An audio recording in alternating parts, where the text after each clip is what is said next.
Hi friends, இன்றைக்கி வீடியோவில் நம்ம ரொம்ப ஹெல்த்தியாக டேஸ்டியாக இரும்பு சத்து நார் சத்தெல்லாம் ரொம்ப அதிகமான ஒரு டிஃபன் ரெசிபி தாங்க பார்க்க போகிறோம். இதுக்கு நான் ஒரு 1.5 டம்ளர் அளவுக்கு காட்டு யானை அரிசி எடுத்துக்கிறேங்க. காட்டு யானை அரிசி நமக்கு கடைகளில் கேட்டாலே கிடைக்கும். அது கூடவே நான் அதே டம்ளரில் 1 டம்ளர் அளவுக்கு பாசி பயறு எடுத்துக்கிறேன். இந்த காட்டு யானை அரிசியில் ஹெல்த் பெனிஃபிட்ஸ் ரொம்ப நிறைய இருக்குங்க. இரும்பு சத்து, நார் சத்து, அது மாதிரி ரொம்ப எலும்புகளுக்கெல்லாம் நல்ல வலுவை கொடுக்கக்கூடிய சத்துக்கள்லாம் நிறைய இருக்குது. இதை நல்லா 3லேருந்து 4 டைம் நல்லா வாஷ் பண்ணி இதை மூழ்கிற அளவுக்கு தண்ணி ஊற்றி இதை நல்லா ஊற வச்சிடலாங்க. இந்த ஈவினிங் அரைக்க போகிறோம் அப்படின்னா மார்னிங்கே இதை நல்லா ஊற வச்சுருங்க. இந்த அரிசி நமக்கு நல்லா ஊறினா தான் நமக்கு அரைப்படும். இப்போ பாருங்கள், ஒரு 7 ஹவர்ஸ் நல்லா ஊற வச்சு எடுத்திருக்கேன். இப்போ ரெண்டுமே நல்லா ஊறிடுச்சு. இந்த அரிசியை நாம் ஒரு மிக்ஸி ஜாருக்கு மாற்றிக்கலாம். இது கூட இந்த மாவுக்கு தேவையான உப்பையும் சேர்த்துக்கிறேங்க. இதனால் ஒரு 2-3 பேட்சாக நம்ம பிரித்து அரைச்சிக்கலாம். பாருங்கள், எந்த அளவுக்கு முடியுமோ அந்த அளவுக்கு நைஸாக அரைச்சிருங்க. பாருங்கள், நான் நல்லா இந்த அளவுக்கு அரைச்சி எடுத்துக்கிறேன். முடிஞ்ச அளவுக்கு இதை நல்லா நைஸாக அரைச்சிருங்க. இப்போ அரைச்ச மாவை நம்ம இந்த மாதிரி ஒரு பவுலுக்கு ட்ரான்ஸ்ஃபர் பண்ணிக்கலாம். நான் இந்த மாதிரி ஒரு 2-3 பேட்சாக பிரித்து அதை எல்லா மாவையுமே உள்ளே சேர்த்துக்கிறேன். தண்ணியை ரொம்ப அதிகமாக ஊற்றிடாதீங்க. இந்த மிக்ஸி ஜாரில் ஒரு 1/4 டம்ளர் மட்டும் தண்ணி விட்டு அதை இந்த மாவு கூட ஆட் பண்ணிக்கிறேன்.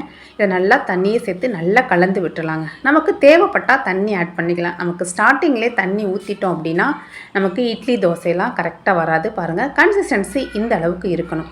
இதை நல்லா மூடி வச்சு ஓவர் நைட் இதை நம்ம புளிக்க வச்சு எடுத்துக்கலாங்க. இப்போ மார்னிங் பார்த்தோம் அப்படின்னா நமக்கு மாவு நல்லா பொங்கி வந்துருச்சுங்க. நம்ம அரிசியில் உளுந்து சேர்த்தா எந்த அளவுக்கு பொங்குமோ அதை விட டபுளாக பொங்கி வந்திருக்கு. நம்ம பாசி பயிரில் ப்ரோட்டீன் கண்டென்ட் ரொம்ப அதிகமாக இருக்குங்க. இதை நல்லா கலந்து விட்டுறலாம். பாருங்கள், இதை நல்லா ஒன்றோட ஒன்று கலந்து விட்டுருங்க. இப்போ நம்ம இதிலிருந்து இட்லி, தோசை நம்மளோட விருப்பப்பட்டு எது வேணாலும் செஞ்சுக்கலாங்க. பாருங்கள், கன்சிஸ்டன்சி இந்த அளவுக்கு இருக்கணும். அப்போ தான் நமக்கு இட்லிலாம் கரெக்டாக வரும். இப்போ நான் ரெண்டுமே செய்ய போகிறேன். இப்போ மாவை ஒரு சூடான தோசைக்கல்லுக்கு சேர்த்து நல்லா ஸ்ப்ரெட் பண்ணி விட்டுறலாம். இதில் தேவையான அளவு எண்ணெய் விட்டு நல்லா மூடி வச்சு இதை வேக வச்சு எடுத்துக்கலாங்க. இந்த ஹெல்த்தி தோசை சாப்பிட்றதுக்கு அவ்வளோ டேஸ்ட்டாக இருக்குங்க. ரொம்ப ஹெல்த்தியும் கூட. நமக்கு தோசையும் நல்லா வரும். பாருங்கள், நமக்கு தேவைப்பட்டால் நெய் விட்டு ஒரு ரோஸ்ட் மாதிரி கூட குழந்தைங்களுக்கு செஞ்சு கொடுக்கலாம்.